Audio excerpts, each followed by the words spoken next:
అందరికీ నమస్కారములు. నా పేరు ఎస్బి సాయి. చిత్తూరు జిల్లాలోని సంతపేట దేవబాల మందిరంలో ఉన్నత పాఠశాలలో 7వ తరగతి చదువుతున్నాను. నేను ఒక చిన్న నీతి కథ చెబుతాను. కథ పేరు నిజాయితీ గల చెట్టు. ఒక గ్రామం పక్కన ఒక పెద్ద చెట్టు ఉండేది. ప్రయాణికులంతా విశ్రాంతి తీసుకొని పోయేవారు. అక్కడ పక్షులు గూడు కట్టుకొని సంతోషంగా జీవించేవి.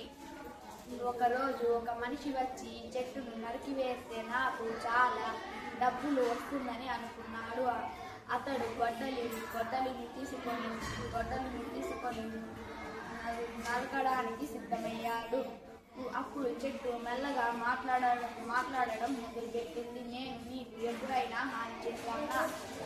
నీడనిచ్చాను, గాలినిచ్చాను, ఫలాలు ఇచ్చాను కదా. ఆ మాటలు విన్న ఆ మనిషి మనసు మారింది.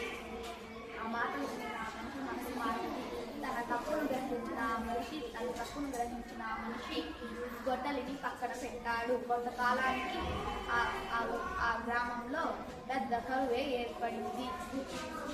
ఆ చెట్టు మీద ఫలాలు వలన చాలా మంది బ్రతికారు.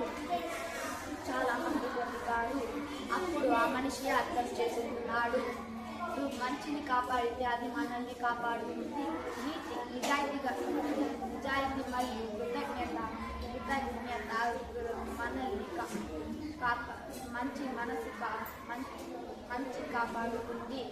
ఇప్పుడు ప్రకృతిని కాపాడితే ప్రకృతి మనల్ని కాపాడుతుంది. ధన్యవాదాలు.